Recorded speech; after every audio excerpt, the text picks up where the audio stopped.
Rattlers, Rattlers, may I have your attention, please? Dr. Walker, may I have your attention, please?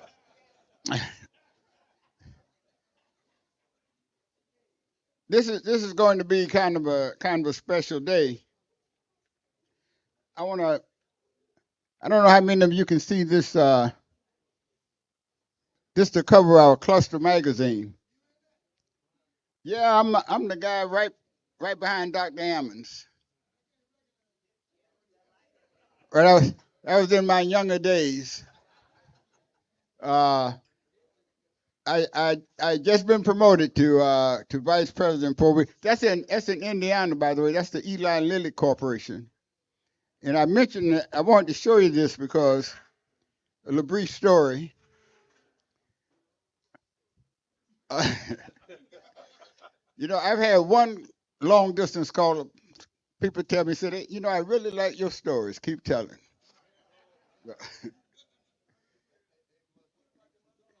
This was, I'm sure this was in 80, 89 or 90 because I'd been working for Dr. Humphreys just about 3 years. And we went in the president's box, and this older gentleman was sitting up in the seat by himself. And President Humphreys told me, get Officer Rogers and ask that gentleman to leave. But I went up and talked to the gentleman, and when I asked him his name, I said, "Oh, are you in relation to Tom Joyner?" And he said, "That's my son." So I went to Dr. Humphreys and said, "We can't ask this man to leave. That's Tom Joyner's son." And Dr. Humphreys said, "Who's Tom Joyner?" He really didn't know at that time. And anyway, I told him, and we let the gentleman stay. And I mentioned that because to tell you how important the cluster program is, uh, and the work that Dr. Robinson is doing. When Dr. Humphreys left here, we had over 100 and some companies in our cluster. And then after he left, and the years went by, the cluster dropped down to about 25. And now that Dr. Robinson is here, it's almost back up to 100. So just another chip on his in his pocket for good things he's doing for FAMU. But I brought all that up to say, and I'm trying to get through this fast. I got lots of stories to tell before our vice president say a word that she doesn't have all day. Uh, uh, when, uh, when Dr. Humphreys announced his retirement, uh, Leroy, when I was that guy, couldn't take no mic from me then. I was much stronger, much stronger. uh, Dr. Humphreys had announced his retirement, and he called me in and he said, "Eddie, uh, my wife and I are making a significant presentation for our last go round." He said, "We want to be on the brick around the eternal flame," but he said, "I want a $500,000 endowment." And we went, of course, to the cluster. We had to do it in less than a year. But of course, if you go out to the eternal flame and look at by the way, those bricks around the eternal flame come to about $5 million. Yeah, $100,000 of those belong to Sharon and Selvin Cobb. Selvin Cobb, our first lady of the family boosters this year today. Um, Anybody else here around that brick? Well, I'm working. Let it be said that Wilbur Johnson said he has $100 brick. There, there, there are no bricks around that. There are no bricks around that frame less than $25,000. Yes, Lord, you have one? 100,000? Oh, okay, okay, okay, okay. He's working on it. Yeah. Okay. All right. Now, the point I'm getting to is that when we started the campaign for this money and going after the cluster companies primarily. The first check we got for $100,000 was from Tom Joyner. You know, Tom Joyner has two sons who graduated from Florida A&M University. But I was glad we didn't ask that old gentleman to leave the press box. The first check we got was $100,000 from him, and didn't have a whole lot of trouble reaching our goal. I also just want to say a word about Tom Haynes standing up next to the gentleman who was manager of Circle City Classic. Tom Haynes passed away, we all know, a few months ago, but he was one of my best friends, and we did a lot of good things together at FAMU. When I was director of planning, Tom was associate, I mean, career planning. Tom was associate director. When I became vice president of university relations, Tom became associate vice president. And so we pulled off a great deals. I mean, you know, the president, the good thing about high achievers, they have to have great staffs. And Tom and I did a lot of great things that, you know, they said Fred Humphreys did them, but, well, actually he did. But I wanted to point that out because it's easier. When I announced the $50,000 campaign, you know that was just about 7 weeks ago, and a lot of people told me that that's a bit much. I want to announce today. By the way, we got a check for $1,000 from our vice president of athletics. Yeah. We also just got a check from Sergeant McKinney for $1,000. Wilbur and Al, will you guys be sure and get the checks? They want to give them to me. Oh, wait a minute. I think I have. Oh, James Matthews is here with a $1,000 check from Reverend Holmes. Sharon Cobb is here with a $500 check for the program. Madam Vice President, I'm pleased to announce that today we were at $41,000. $41,000. There are about 9 other people. I'm including $1,000 pledge, but these are all people who pledged that kind of money before. You can count on it. They're very good. Um, so, Vaughn, could you show that other picture? That's Benedict College, National Alumni Association gave Benedict College $1,600,000. Yeah, little old Benedict, and I wanted to mention that. Did Curtis Johnson come in?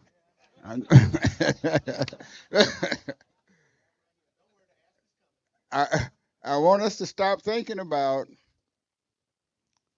the good job we supposedly been doing when we make our tour, uh, athletic tour.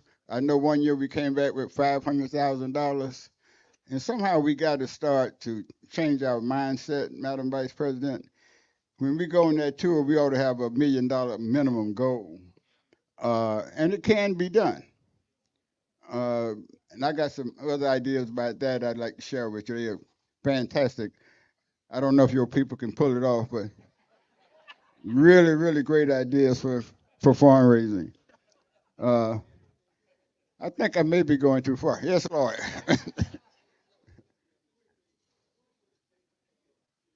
let me hear Lord's question, people.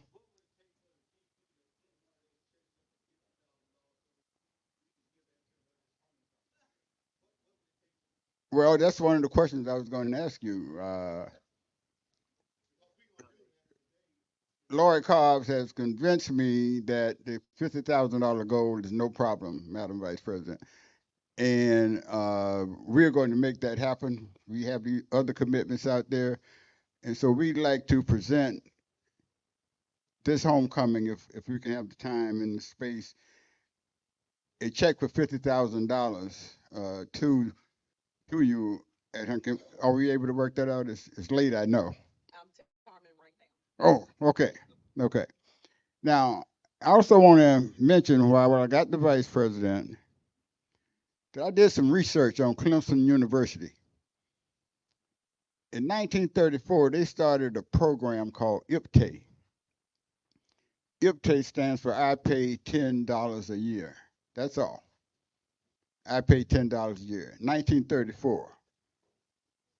Tommy, how many years that, Tommy?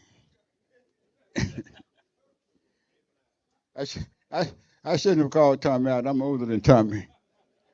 Uh, 89.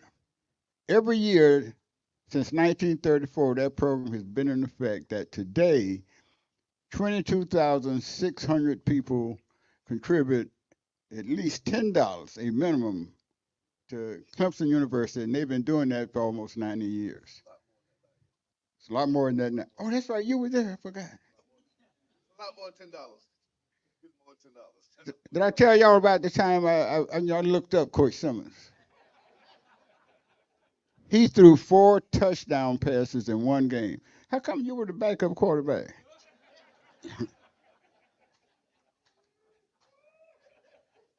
What I want to recommend, Madam VP, is that we start. I don't want to copy Clemson. Instead of IPTAY, I want to do get IGTAY. I pay $20 a year.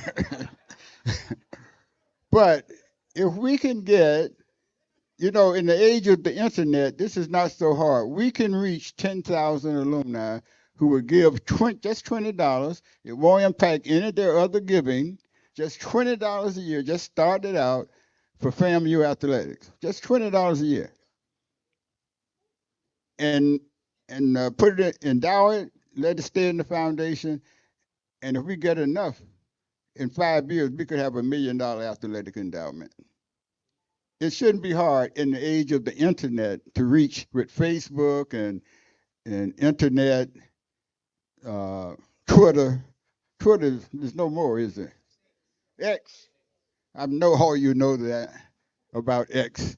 But with that, we just got to find a way to organize it and put it together. We will $20 a year. Every rattler in America just send $20 a year and do it every year. It won't impact any other giving. Yes, Tom. Tommy, it couldn't have been done if I didn't know about it.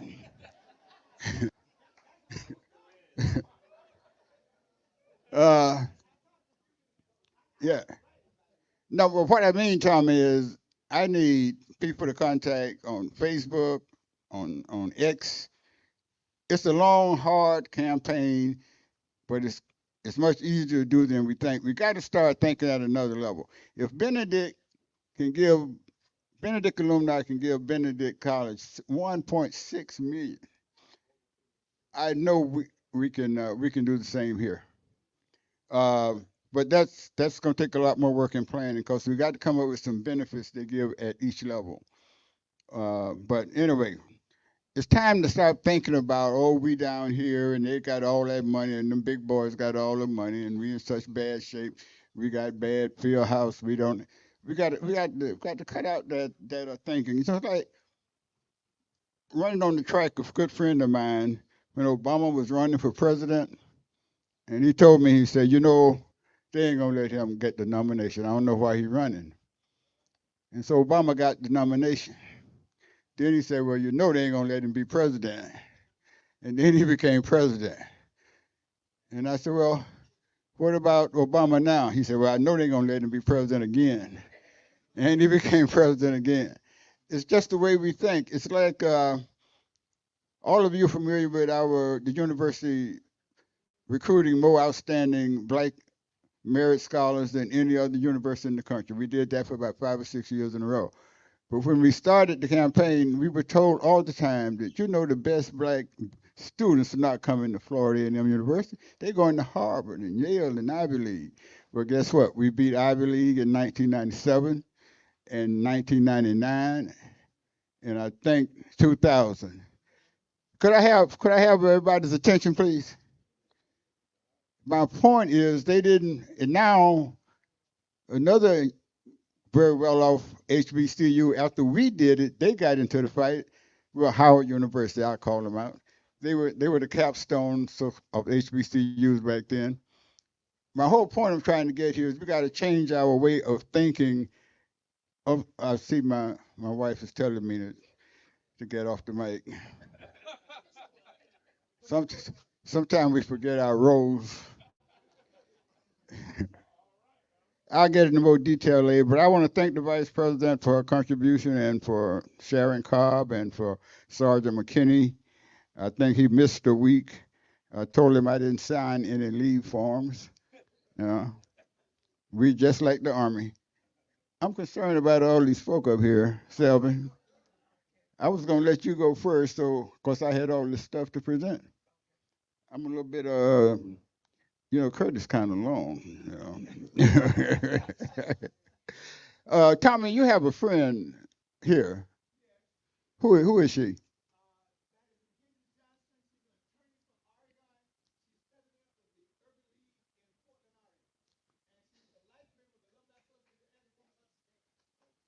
Uh, uh, uh, thank you. Thank you for coming. I don't want you to interpret what we're doing here today as any obligation to make a contribution to the women's campaign. Uh, no need.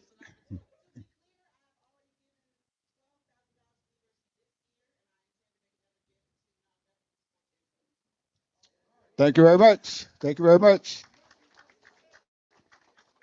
No, don't give it to Tommy. Give it to me. Okay. The program is getting out of hand. Seven, we've got to go on. The vice president has a very, very busy schedule. So does Coach. So now, ladies and gentlemen, the president of the FAMU Boosters, Seven Cobb. Thank you, Eddie. And we aren't going to prolong the program any, but I'd like to have Miss Vicky Muse to come forward. And at this time, uh, we would like to present Miss Muse Johnson with her new life member. She's our newest life member.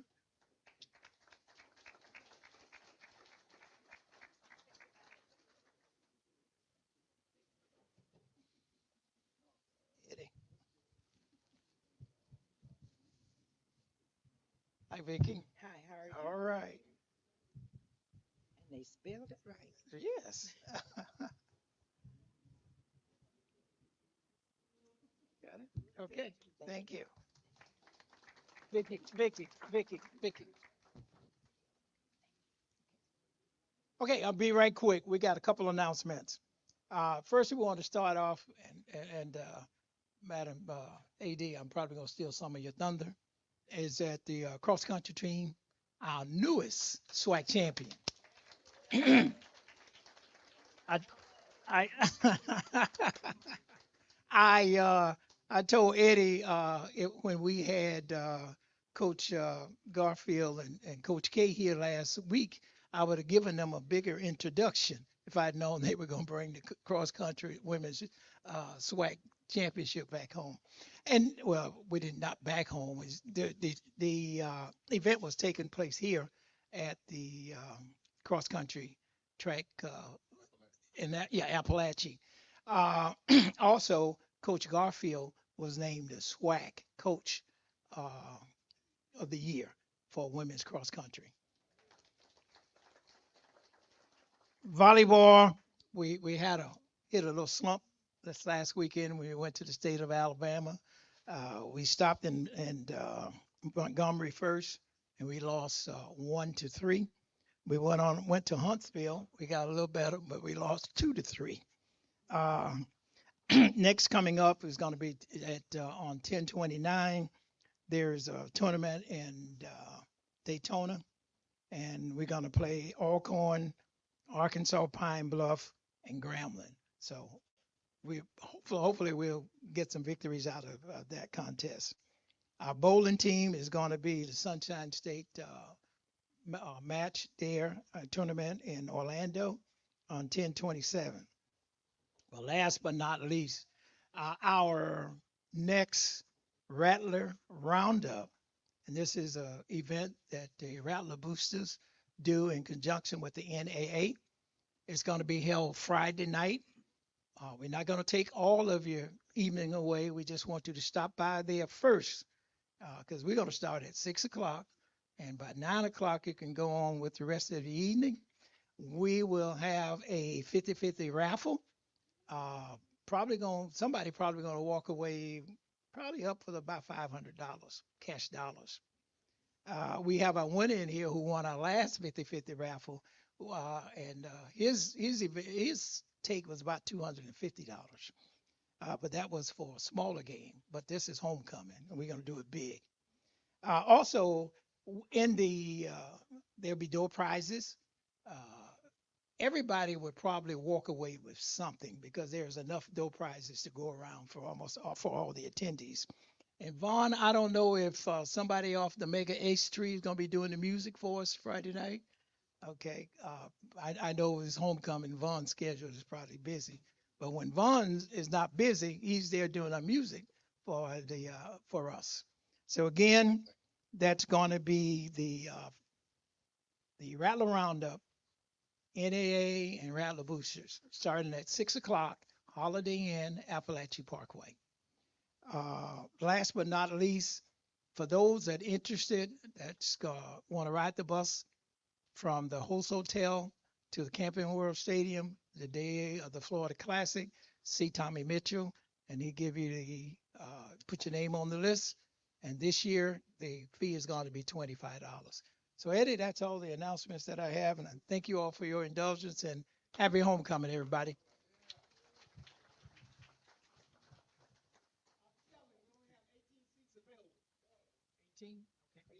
18 seats available. Okay. Uh, yes.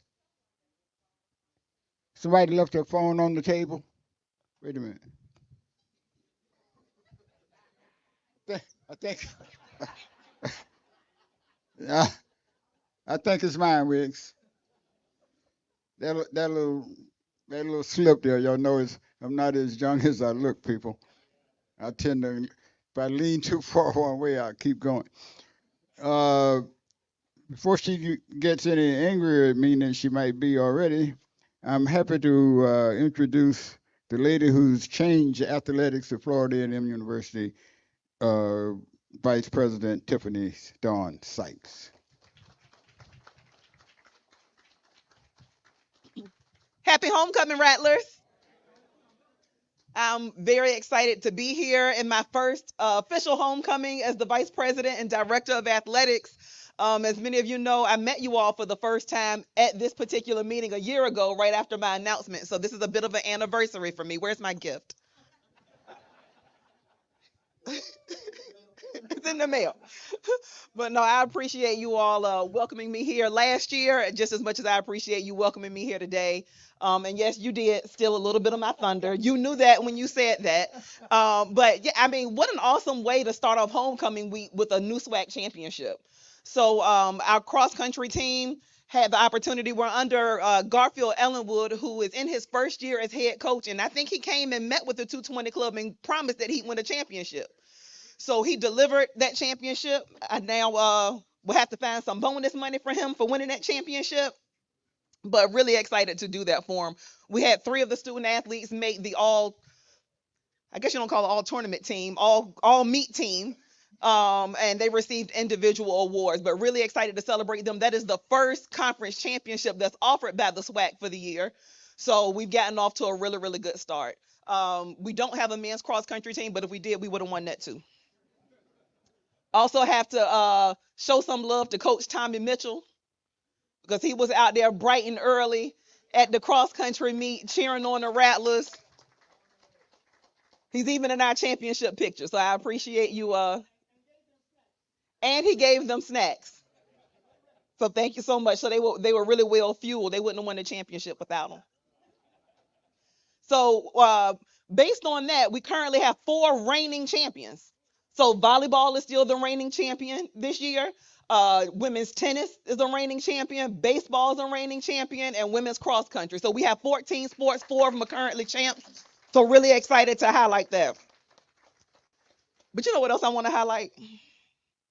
I have tried to make as many of these 220 Club meetings as possible, and I get excited when I see these new life members. But you know what I haven't seen? Any men. Y'all letting the women walk y'all down. Every time I come here, there are a whole bunch of new women. So I appreciate you. I appreciate your support, and I appreciate you leading the way. Who are men?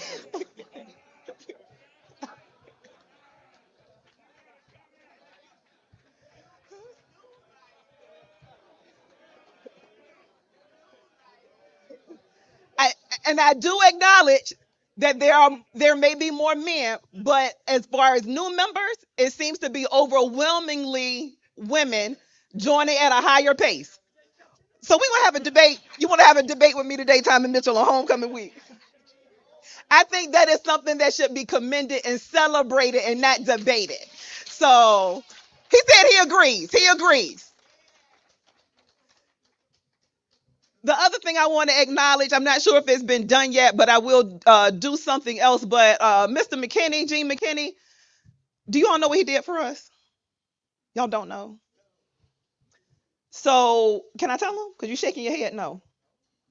So he used his own. So we've come up, and a number of our coaches have shared with you that nutrition is a gap that we have to fill, and not just the nutrition as far as what we're supplementing them with, as far as the protein bars and the shakes, but the actual venue being easier for them to serve, easier for them to access, and just really, really representative of what a Division I fueling station looks like. So he invested his own funds and his own time and his own labor and built a fueling station for the team by hand within the existing field house.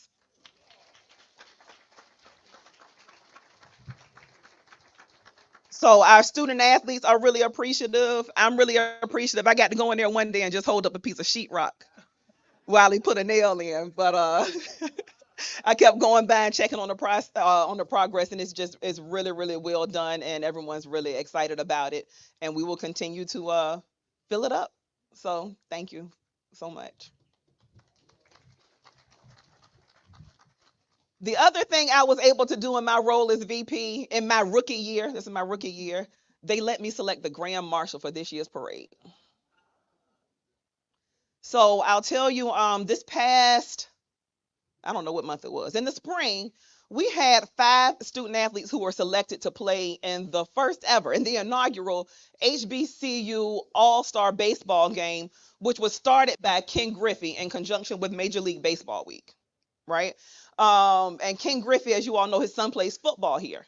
So I had the opportunity to exchange messages, have a few conversations with him leading up to the week. And then when I was there, I had the opportunity to meet a number of Rattler baseball greats and spend a lot of time with them. So with my rookie pick, I feel like I'm announcing the NBA draft. With the rookie pick and VPAD's Grand Marshal draft, Mr. Andre Dawson will serve as the Grand Marshal in this year's parade. So he will be arriving on Thursday evening, and he will be accompanying me to a number of events. So really excited to welcome him back to campus. He's excited to be here, and just really thrilled to get him back on the hill. And lastly, I'm excited about the game. As you know, we've been sold out for a few weeks. So thank you to all of you who purchased tickets, purchased season tickets, and of course invested in champions. As you can see, as I just mentioned, we have 4 reigning champions. So your investment in champions is paying off. So that could not be done without you. So I appreciate you doing that, but just really excited to whoop up on Prairie View. I don't mind talking trash. See, Coach Simmons has the issue with people writing checks that they can't cash, but I know the checks are good.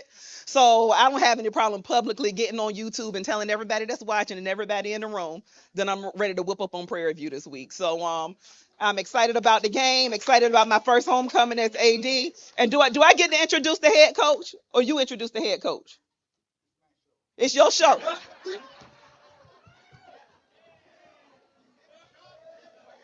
Well, since it's homecoming week, And it is Eddie Jackson's show. You all join me in welcoming President Eddie Jackson back up to the podium.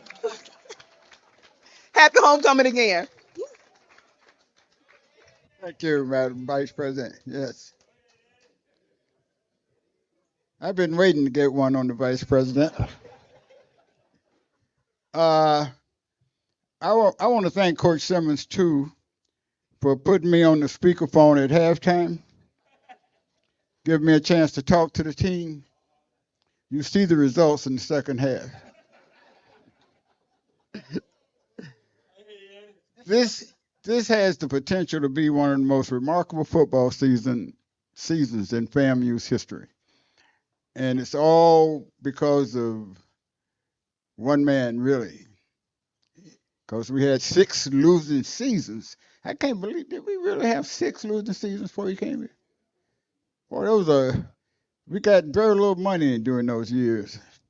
I am very pleased to welcome the head coach of the Florida A&M University Rattlers, Coach Willie Simmons.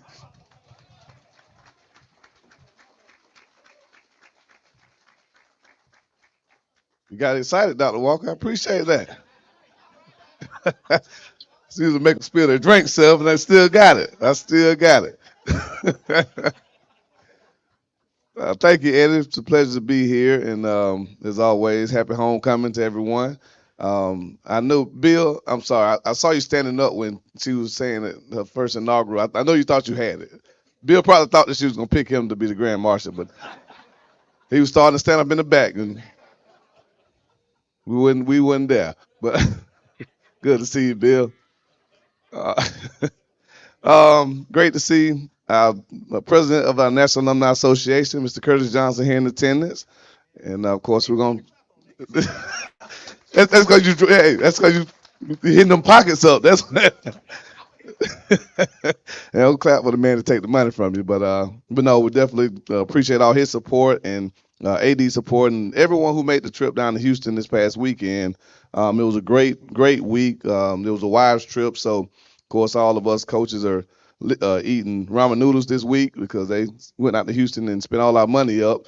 But they had a great time and went to a lot of great restaurants and was able to just enjoy the sights of Houston. So as you know, the game, we started slow. Kind of been our story this year. We started slow offensively and even defensively for the first time. We didn't play particularly well on defense. Gave up some early runs, a couple of touchdowns, and we were fortunate to get a big touchdown right before halftime. And then as always, went to the locker room, grabbed my phone, and said, "Eddie, what do we need to do?" And so he gave us advice and gave the team some encouraging words, and we came out the second half and played Rattler football. But no, this team is just it's a fun team to coach. It's a stressful team to coach because we show at times that we're one of the best teams in America, and I truly believe that when we play like we're capable of playing, there are not many teams out there that I think we couldn't match up with. And then we also show at times that we'll make it be in the ICU unit. Um, just some of the frustrating things that we do. So we're talking to them constantly about just what it takes, and the unique thing, and people, I think we've heard it probably most of our lives, that kids don't change. Kids haven't changed. Yeah, they changed. These and they haven't changed because of just natural change. They've changed because of what they have access to and what they're able to experience growing up. I think that's one of the biggest challenges that we face because many of you, I'm a little bit younger than you guys, but many of you grew up on the farm. Many of you grew up, having to work early and just having to pull your weight around the house because much like my parents, their parents weren't educated. My granddad dropped out of school in the third grade. My grandmother dropped out of school in the 10th grade when she got pregnant with my mom. And so, my mom was the first in our family to graduate from college, obviously from the Heights of Seven Hills, but she had to do it because of the inspiration to get to a better place because she grew up in the house and her younger brother sitting right here, who's another FAMU grad, Tony, and, they built the wing but probably about 10 or so years ago, to turn that 2-bedroom mansion into a 3-bedroom, and it was 9 of them. It was 9 brothers and sisters having to grow up in a 3-bedroom house. And so all the boys slept in one room, all the girls slept in another room. And that's how they were raised. And crazy as it seems, then once they got older, all the kids started being born and grandkids, and then we were all down there. But it taught them grit. It taught them how to persevere and how to be mentally tough and how to survive and be resourceful. Well, the vast majority of the guys that we coach, you couldn't imagine asking them to grow up in that setting. I mean, if they don't have their own room, they're going crazy, literally. And so I don't want to call it privilege, the blessing that they have to have grown up in many of them affluent homes. I mean, Tiffany just said it. One of our players is the son of Ken Griffey Jr., first ballot Hall of Famer, who every July 4th gets another check from the Cincinnati Reds, I believe. He ain't played since 2000. And he gets a multi-million-dollar check every July 4th, and will do so until 2035. His son plays on our football team. Jimbo Fisher's son plays on our football team. He's worth a whole lot of money too, right? And they're not the only ones. So just what they've been able to be exposed to, they haven't really been taught how to be gritty, how to quote unquote get it out the mud, like we talk about. And so when you take a team of guys that have those experiences and you put them all together, and then they go out there in the summer and they run around and they lift weights and they see how talented they are, it's not a challenge to them. So these guys got to be challenged. Like, that's why we start slow, because we go out there like, yeah, we're gonna be whoever you put in front of us. And I'm like, guys, it doesn't work like that. Like, you got to play football, and they'll go out there and mess around and see how fast the other team is and how talented they are. And this was the first time that we went down at half, and we went in at halftime down by 7. And I've matured as a coach, because my first few years I would have went at halftime and been throwing chairs and hitting grease boards and all kind of stuff. I don't do that anymore, especially with this group, because I just pretty much told them, like, okay, we got a choice to make. Like, we can keep messing around and playing as individuals and roll the dice and see if we're better than them as one individual trying to go against 11, or we can play as a team and show that we're a better team than them. It's your choice. And I walked out. That was a halftime speech. I walked out. And we came out the second half, and the first 4 times we touched the ball, we scored touchdowns. They didn't cross the 50-yard line until the last drive of the fourth quarter. And that's how we're capable of playing. But for some reason, this group is it's just, I know they're frustrated. Trust me. Nobody's more frustrated than me standing on the sideline trying to get these guys to go. But when they go, they're very, very talented. So, we're just continuing to pour into them, continuing to try to get them to realize how special they can be. Eddie keeps saying it. This has a chance to be one of the best years in our history, but I don't know if they truly realize what that means. Because when you say that and you start talking about comparing yourself to the Jake Gaither teams, the Rudy Hubbard team of 78, the Billy Joe teams of the late 90s, I mean, God, that's rare air. Those type of teams are lifetime coach teams that we'll talk about forever. And so when we're saying we can have a chance to be one of those teams, it's a huge one, it's a testament to how talented they are, but still trying to get them to understand what the significance of that is. And so, we're just talking to them today. We're a veteran team as far as our age, but there's still some immaturity, I guess you would say, just in some of their mindsets and just how they do things. And we had a long talk today about shortcuts, because I think that's one of the things that we face, is that many of the guys kind of look for shortcuts to find the easy route as opposed to doing the hard thing. And so, I used an analogy today, and I had to send them proof, because sometimes they think I just be talking. All y'all know your way around Tallahassee. So, but you have this thing on your phone, Dr. Walker. If you ever get lost, you can put your directions in, and it'll tell you where to go. All right, Siri, they'll tell you exactly where to go. Well, it's based off the satellites tell you, based on where you are, based on where you're trying to go, the fastest route. It's not the shortest route always. It's the fastest route because you will look and they'll give you some different options. There will actually be a route that's shorter in distance, but a little bit longer in time. And so I asked him today, I said, which one would you choose? You're going to choose the what? The faster route. Well, some of us think we know more than Siri, and we'll choose the route because it's 5 less miles, and it takes longer to get there. And that's what our guys are doing. They're trying to go against what the statistics say, what the examples show, and they're trying to figure out another way to do it. And I told them the crazy thing about it is for the guys that either just got here or have been here the whole time, we got 3 guys in the NFL. None of those guys did that. Marquise Bell, Isaiah Lynn, nor Xavier Smith made it to the NFL by taking shortcuts. They made it to the NFL by how hard they worked, by how committed they were, by the sacrifices they made in order to show how talented they were. It wasn't just because of talent. It wasn't just because of size. It was because of their work ethic. Marquise Bell is virtually playing middle linebacker for the Dallas Cowboys, and he still weighs 210 pounds.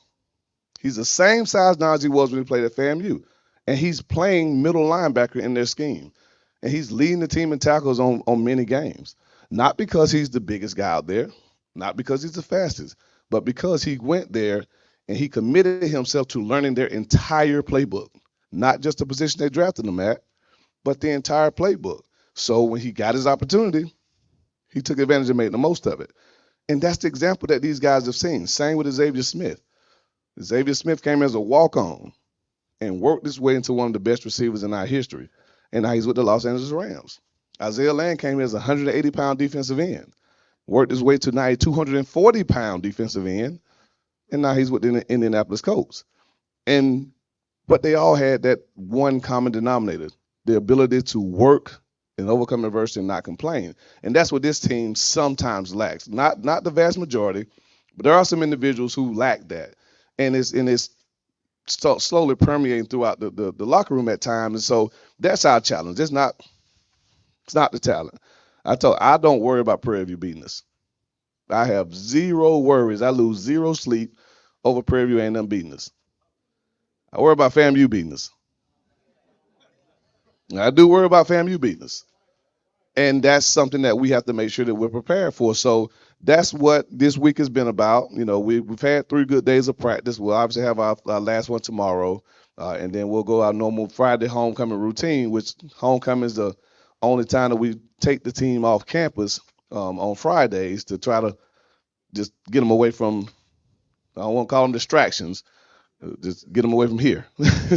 So we're going to take them somewhere far, far away and, let them sleep away from this campus on Friday night. And then we'll come back, for our Rattler walk on game day. But very excited about this week. Homecoming is always a special time, for me, for everyone here, and just to see everyone coming back, to see the support. Tickets have been sold out. VP Sykes said weeks. I think it's been about a month and a half that we first put it out. That tickets were sold out, and so I was tempted to change my number for all the people that were calling about tickets because I was like, hey, I ain't got them. But no. So it's going to be a great crowd. Going to be a phenomenal atmosphere. We're looking forward to it, and we have a chance to do something that hadn't been done here. And just for the math, because I know there's still questions about what needs to be done. Mathematically, we have a chance to clinch the East this weekend. It's not guaranteed. But we will know by the end of our game because Alabama A&M and Alabama State play before we do. So by the time the game ends, we'll know the outcome of that game. If Alabama State beats A&M, we take care of business Saturday, we will be SWAC East champs. It's mathematically impossible at that point to not be. So we will be SWAC East champs, which ensures us a spot in the SWAC championship game. Now, we still have more conference games to play, so we're still obviously competing to host the championship game, and that requires us to have the best record. And so we're undefeated. We're the only undefeated team left in the conference. There's still 3 teams in the West who have 1 loss. We beat one of them. That's Southern. We play the other one this weekend. We do not play Alcorn. All 3 of those teams have 1 loss. Southern has to play Prairie View and Alcorn. And so there will not be a three-way tie for one-loss teams in the West. The winner potentially will have one loss, could potentially have two. And so if we take care of business, we will host, but it still requires us to do what we need to do. And so if Alabama A&M wins this weekend and we win, then obviously we'll go into Huntsville next week with the ability to clinch on that day. And so that's the mathematical formula for us clinching the East and potentially hosting the championship. I know it's been a question that some people have asked, but that will get it done. So we may be celebrating Saturday for more than one reason. Hopefully so, but either way, we got to continue to take care of our business to control our own destiny. And so excited about it. Look forward to it. And as always, we'll take a few questions before we hear from our esteemed guest. Boss?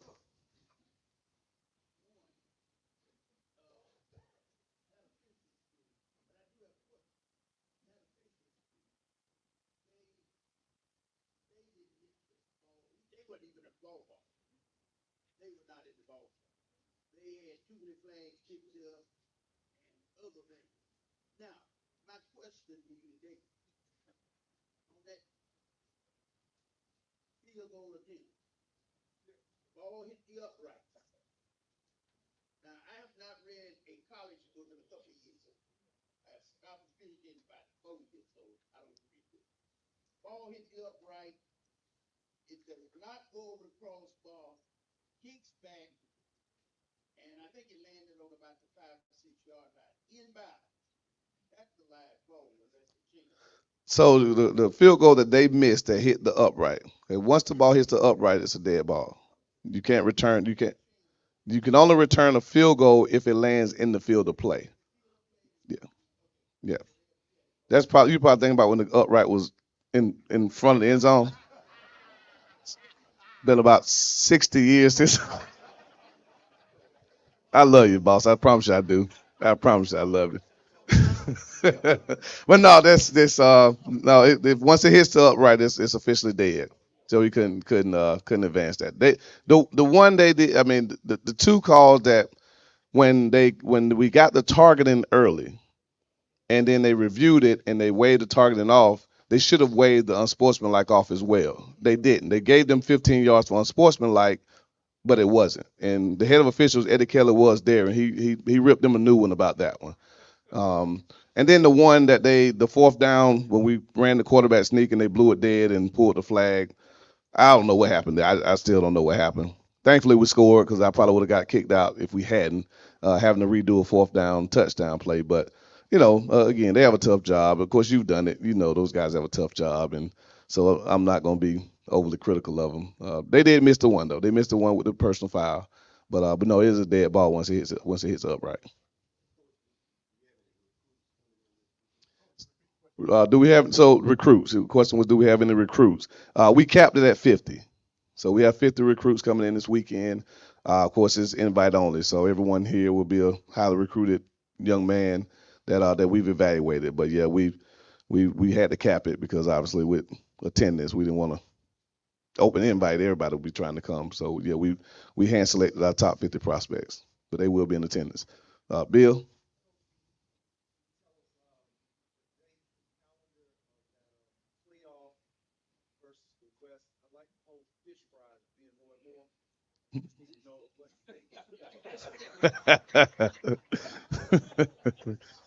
So Bill wants to know when he can do a fish fry for the SWAC championship game. So the SWAC championship will be November 2nd. I'm sorry, December 2nd. First Saturday in December, December 2nd. And then obviously the Celebration Bowl will be 2 Saturdays after that, December 16th. And so.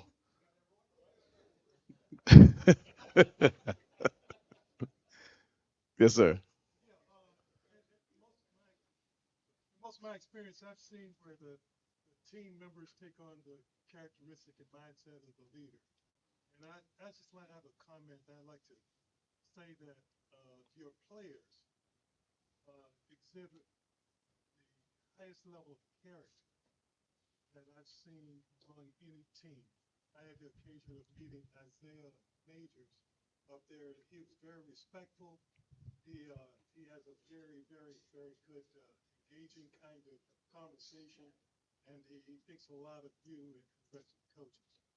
And I just wanted to say that, and also when you display the kind of calmness and coolness during periods of adversity, that has a real effect on all of your players, and that gets them through that adversity. And I like to say that, a lot of that has to do with the influence that you've had on your players.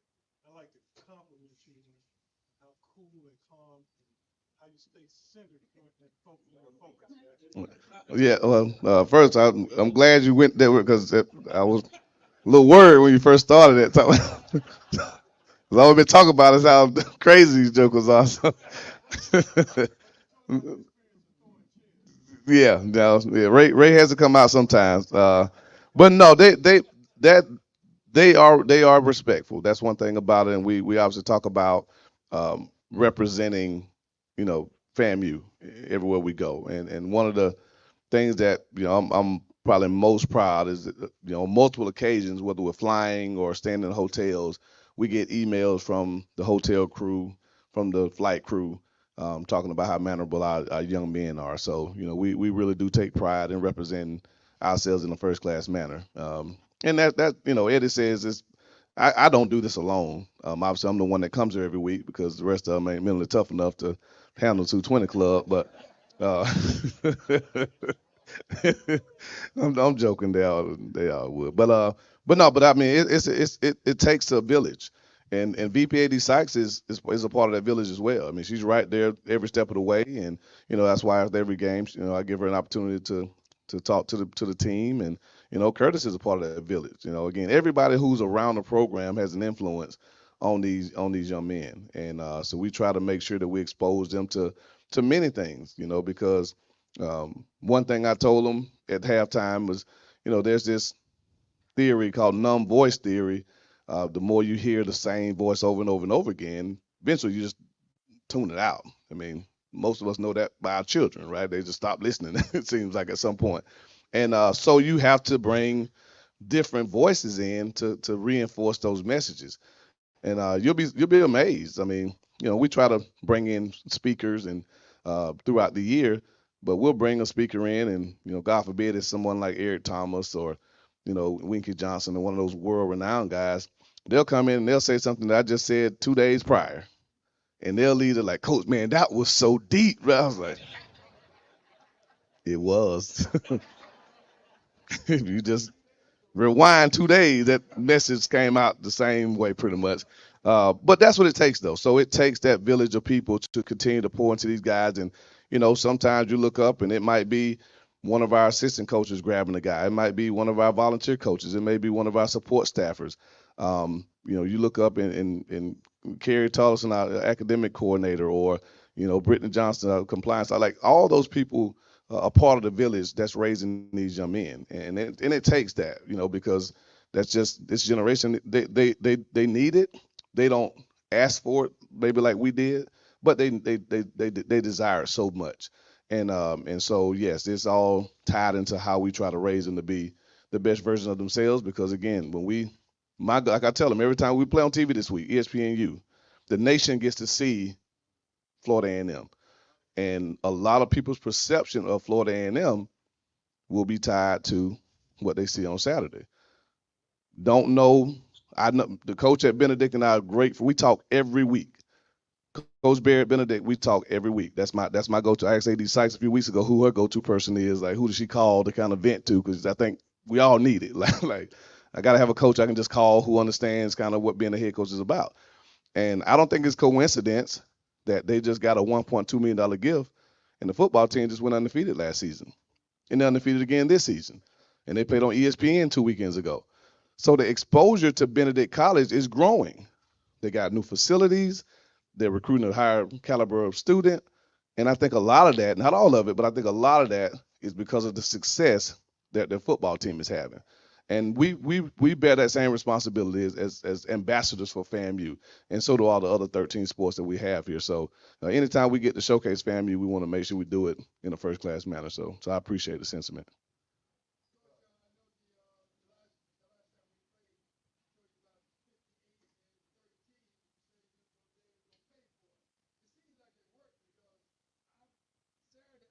neither one of them do anything great. You weren't watching the game. You must have been watching the game. Yeah, 58 got a personal foul the first quarter, late hit on the quarterback. 13 got a person. I think 13 got a personal foul as well. Yeah, yeah. They're two of the ones I talked to a lot, a lot. um,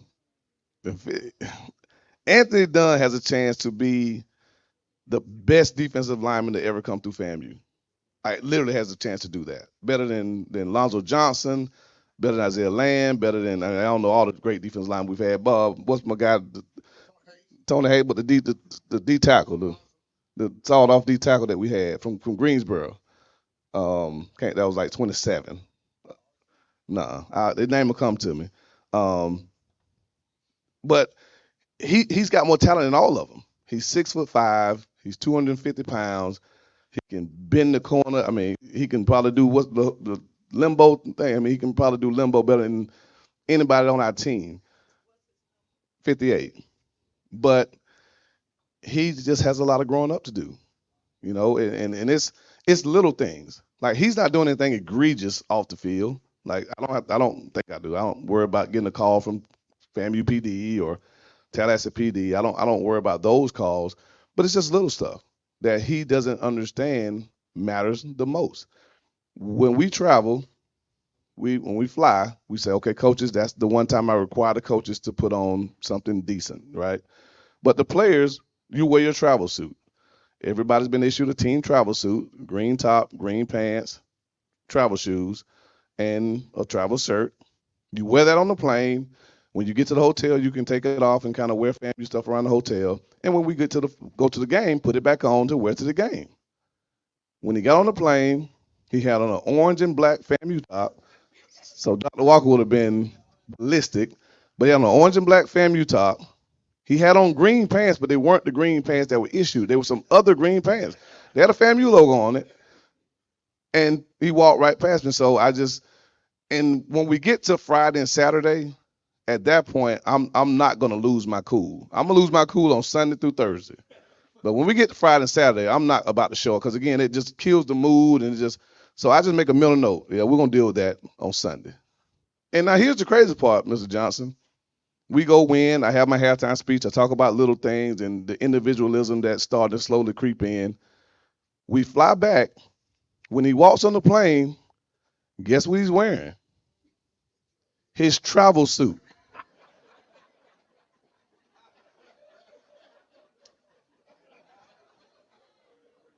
I'm not making this up.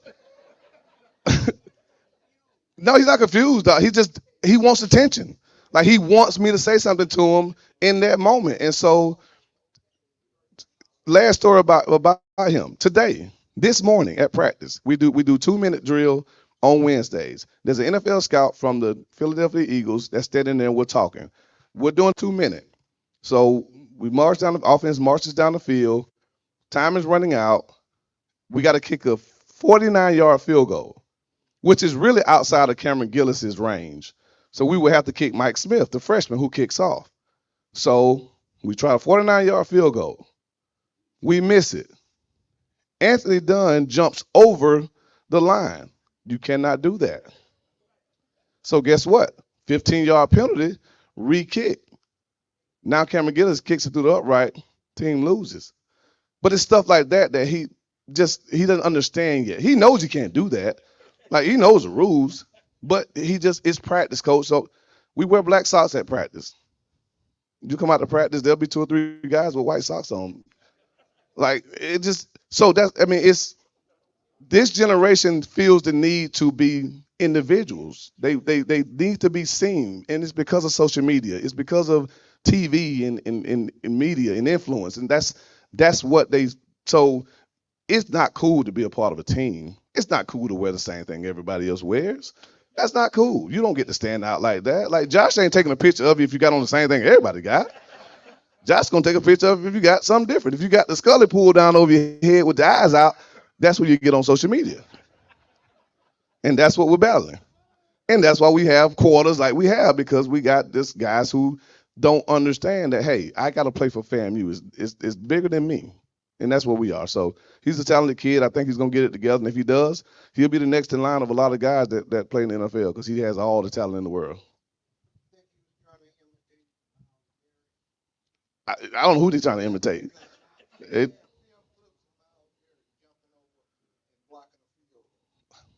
he ain't trying. He's just doing his own thing. That's yes, sir.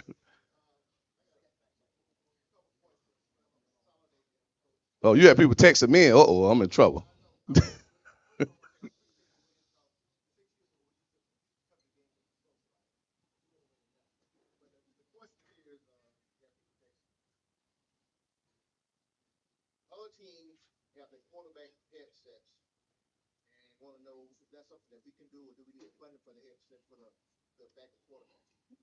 Other teams have headsets for the quarterbacks. Okay, so funny story. I got to Clemson. Eddie talked about Clemson. I got to Clemson in 1999. So I was a redshirt freshman. Our receiver coach signaled, but many of you probably see nationally what's going on with the signal stealing scandal and all those type of things, right? Well, during the game, everybody watches your signals. They try to see if they can pick something up. So because our receiver coach was the only one that signaled, they gave all of us headsets. Now, if you see me on Saturday, I have my headset, there's a cord, and in the back, there's a belt pack that connects me to the box. Well, if you'd have saw me in 1999, you'd have saw my headsets, and you'd have saw that cord go down the back of my pants. There was no belt pack.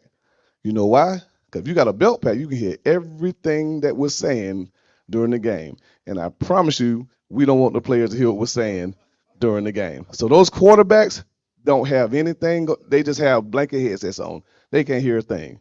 They're just there for dummy signaling. Yeah, they just dummy signal. They don't hear the club. Trust me. That nobody's gonna let the players hear what we're saying during the game. They'll hear it every now and then, and they'll repeat it, and you don't want that.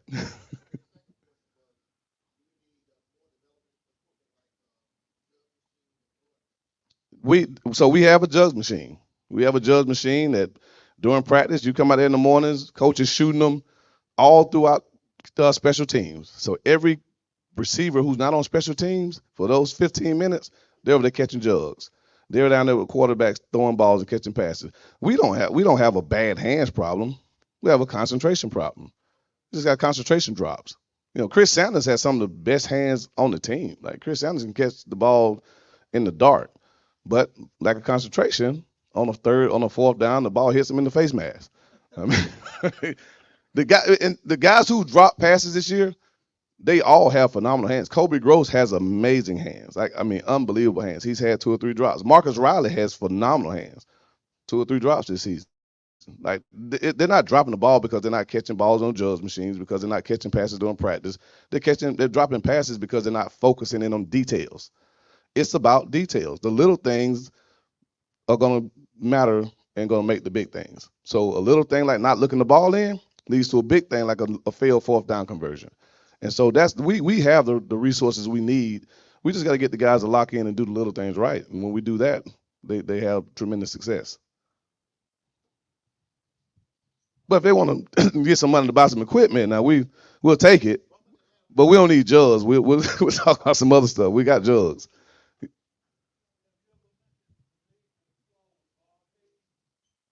Have I mentioned the major flaw with Bob Hayes? I'm not aware of the major flaw with Bob Hayes.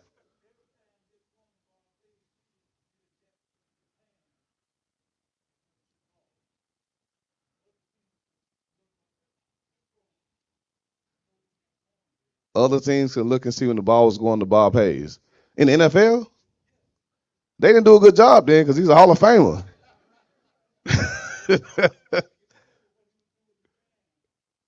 Well, I've never heard that one, but yeah, yeah.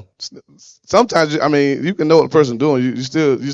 Well, look, I guess I can say this about Bob Hayes.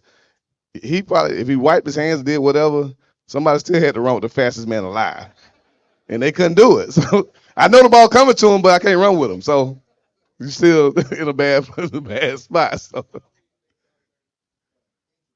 Injury report. The only 2 guys right now that we had last week that are probably questionable are Marcus Riley and Kobe Gross.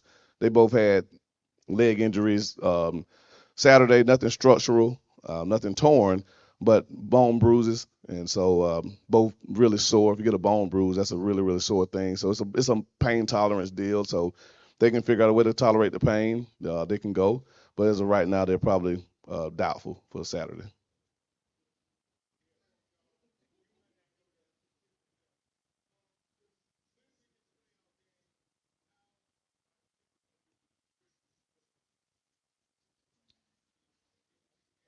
So for championship game, so the key thing to remember, the SWAC championship is just that. It's the SWAC championship game. It's just it's played on the field of the host team of the best team in the conference.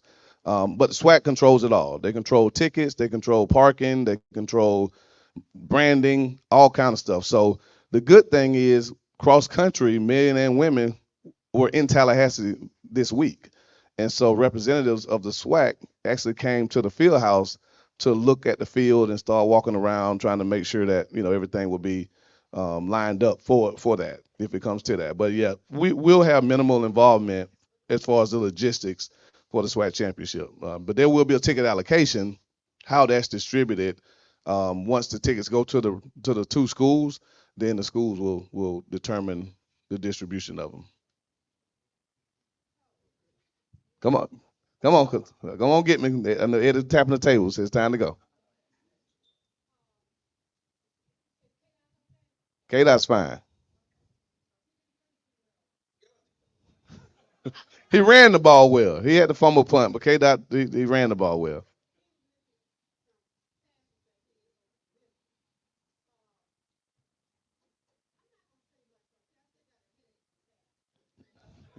You might want to get that checked out. That was 4 days ago.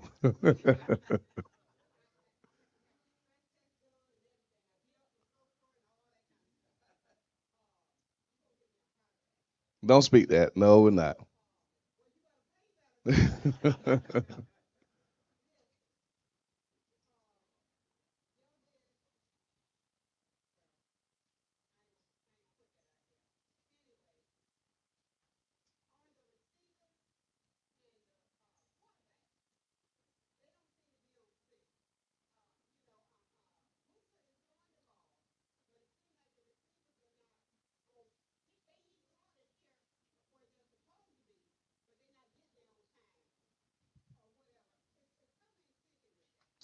Well, so yeah,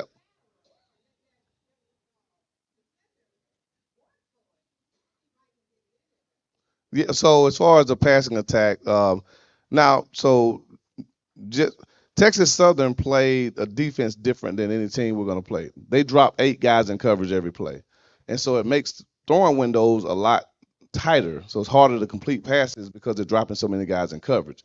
So you have to be on time with routes. You have to do a good job of getting to spots, and sometimes we didn't, and sometimes Moose might have missed it, whatever. So it it made it tougher to throw the ball, but we did run for 255 yards. So we were still able to be productive, moving the ball. We still were able to hit some big plays in the passing game. But it's really tough to throw the ball when people drop eight every play. So these guys throw more balls during the week than probably anybody. So again, it's not for a lack of preparation. It's not for a lack of equipment. It's not anything other than the habits that we develop during the week or lack thereof at times sometimes shows up. And we're a team again, like I said in the beginning, that likes to live on the edge a little bit. And so we at times we don't play perfect football. At times we do play frustrating football. That is true. But the one thing I can say about this group, and that's why, I was joking on my coach's show on Monday night that I listen to gospel music on the way to the game. That's my that's how I kind of get myself ready to go. And one of my favorite songs is a song called "Don't Pray and Worry."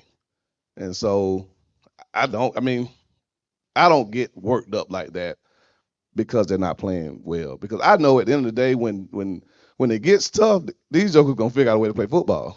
Like they're gonna figure out a way to get it done when they get like, and we've shown that. We turned the ball over 4 times against South Florida in the first half and had a chance to win the game with a drive left. We had 5 turnovers against an FBS football team. Like these guys can play football. Like they know that. That's the gift and the curse. And I'll end on this one. The gift and the curse of this football team is they know they're good. Like they know they're good. They know when they take the field on Saturday, that team on the other side will be nowhere near as talented as we are. And because of that, they're a little cocky at times. They're a little arrogant, and they kind of just go through the motions, and they say, okay, well, like I said, I relate it to a prize fight. I'm a boxing fan. I've used this analogy before. You wait on a prize fight, 2 top contenders. They're about to fight a 12-round fight. It's 12 now. Time I know it used to be 15 back in the old days. It's 12 now. Um, the first round is like you might as well go get your drinks.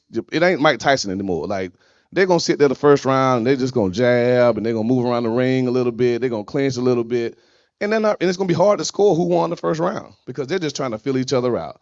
And then once they get a feel for how hard the other guy punches, how fast his punches are, how much he can take a punch, then they start fighting. That's our football team. So we're gonna come out the first quarter and we're just gonna sit there and jab with the guy and say, okay, on film they don't look that fast. We're gonna see. On film they don't look that strong. We're gonna see. And sometimes we'll get surprised. Texas Southern surprised us because they were a little bit more physical than we anticipated. And so when we went into halftime and General Hunt and Isaiah Major and all those guys looked at each other and was like, okay, enough's enough. They did not cross the 50 again until the last drive of the game. So when they want to play, they'll play. So stop worrying so much. Enjoy. You said they comes to gain the fellowship. Continue the fellowship. When you start getting frustrated, just turn to your buddy and just start having a nice little conversation. And just know eventually Jeremy's gonna throw a 55-yard touchdown pass. Isaiah Major gonna get a sack on the quarterback. Something good is gonna happen. And when that one thing happens, it rolls from there. So I know it ain't the best brand of football you ever seen in your life, but these guys know how to win football games. So all right, last question.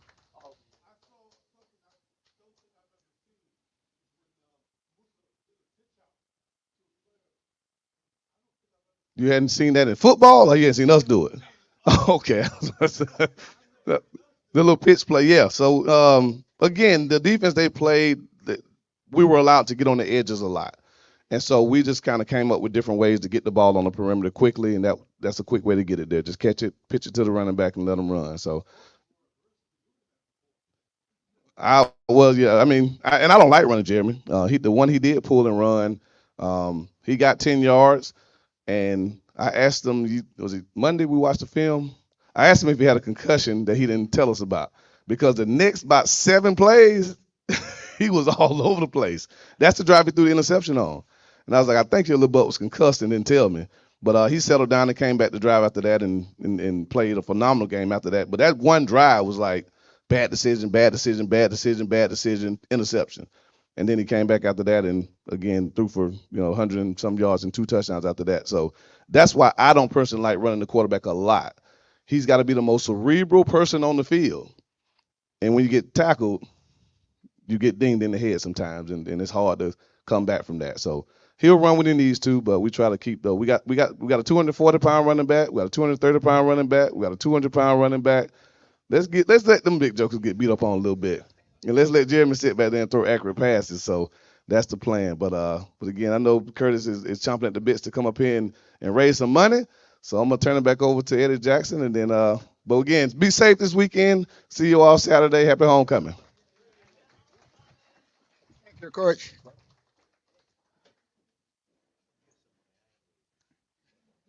Curtis said he gonna give some money. We only need about 8,000 to have 50,000, Curtis. Uh, I want to say one thing about Coach before he goes. I'm surprised, Harold. You've only seen him cool and calm and collected during the game. That's not the one I've seen. Some of those things. Ladies and gentlemen, Tommy, you got an announcement?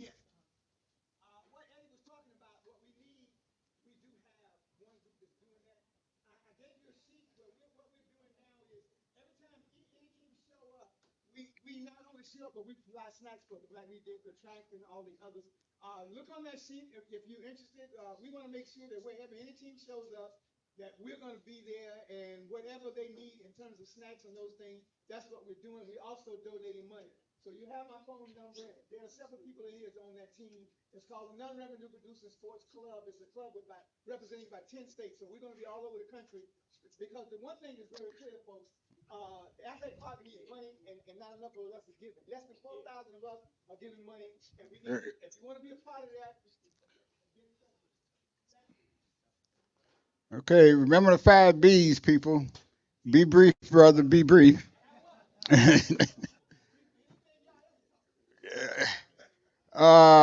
Curtis, you'll be pleased to know that the Ratliff Club, the FAMU boosters in particular, have played key roles in the fundraising campaign for women's sports. All right. Ladies and gentlemen, the president of FAMU's National Alumni Association, Curtis Johnson. All right, Rattlers. I'm going to be very brief. I'm going to start this off the right way. So you go ahead and count me in my significant half here. You go ahead and count us in now for 500, okay? So you put us down for 500, and that's going to the 220 quarterback club, right? No, that's 500 total, brother. I'm taking her dinner money away that I had here. I was taking her a nice dinner, and I'm gonna get that match. Just hold on, I'm gonna get that match for 1,000 in a minute. I did join the boosters, so I'm a member this year.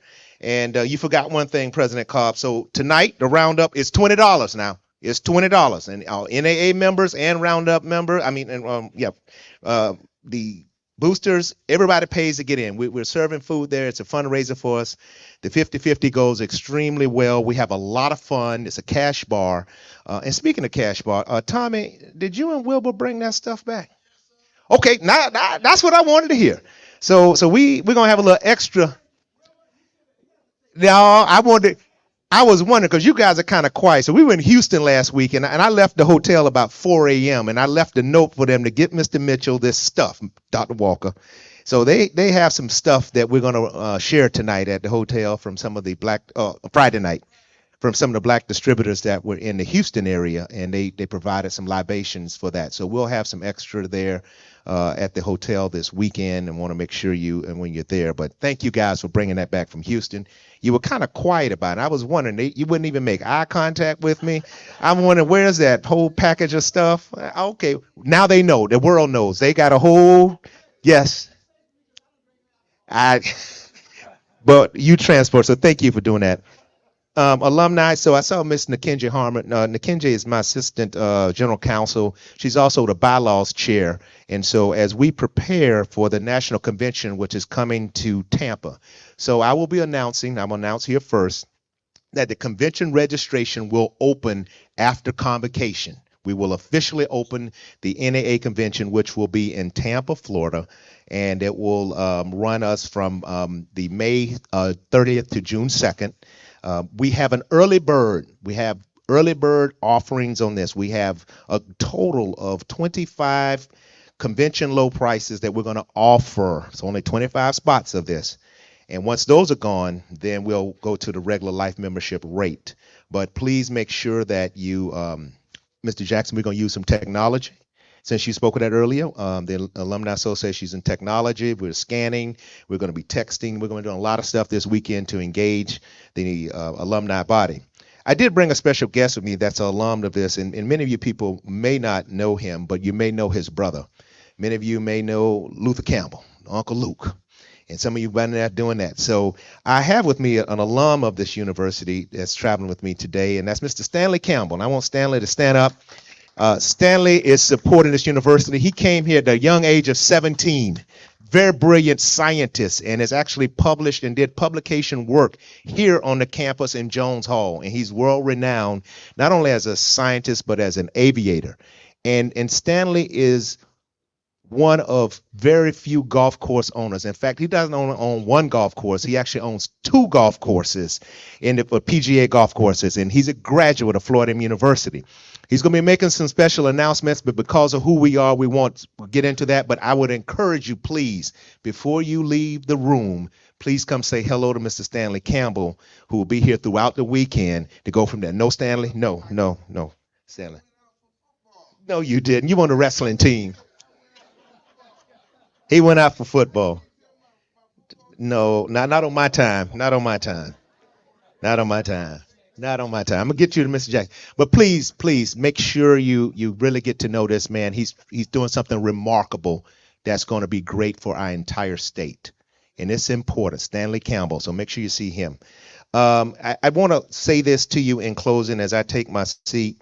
We're going to make a call this weekend from the convention convocation stage. We're looking to get 2,500 new annual members of the National Alumni Association. So annual membership is about $100 to $125 based on which chapter you go into. I'm making that call starting this evening for 2,500 new annual members. And we're already up one. So the big announcement is that DJ Demp is now a new member of the National Alumni Association for Florida University. And DJ Demp did not go to Florida University, but he supports and loves this university. And so we have a special video. We're not going to play it now, but that's going to come out. We'll circulate it on social media.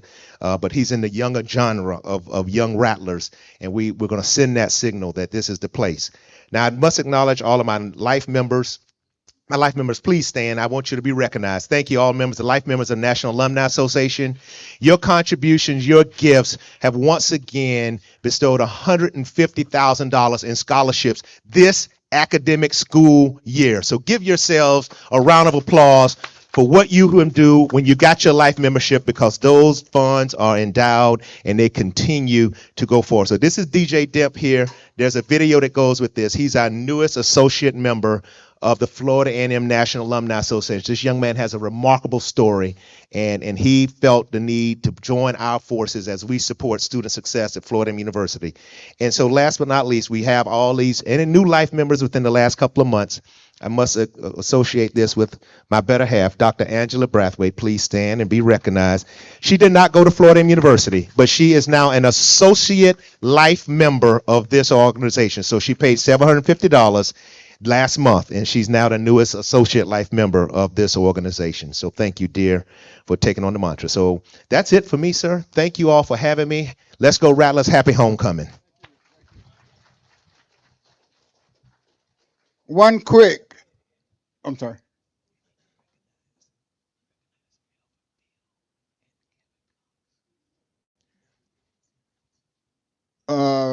Melvin, where's Melvin Beal? I didn't forget. He didn't tell me. I was just looking for you, Melvin. You announced all the Rattler games, right? All right, welcome. We got people. We got all the way from Oklahoma again. Kevin Cox. All right. And did Commissioner Proctor leave? Oh yeah. All right. One quick Bob Hayes story. We'll go. Coach Pete Griffin. Y'all remember Pete Griffin? He coached Bob Hayes in track. And he went to Jake Gaither one time complaining, and he said, Coach, I'm having a problem. This boy just won't learn his technique. And Jake said, well, Pete, has anybody beat him? And Pete said, oh, well, no, not yet. He said, well, he's running the right technique. That's a true story, people.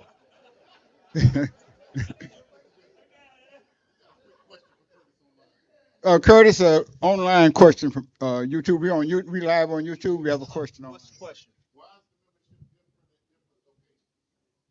Chapters set their local dues. Some chapters have local chapters have the prerogative of setting that. The national NAA dues are $50, and so some chapters only charge maybe $35 on top of that, or $50, etc. So it varies from that particular aspect. Yes. Okay. And also the regions are included in that too. So it's chapter and region plus the national dues when you get your annual membership. Okay, people, same time next week, same place. Okay. Okay. Come say hello to Stanley. Y'all come say hello to Stanley Campbell over here, please. Say hello to him.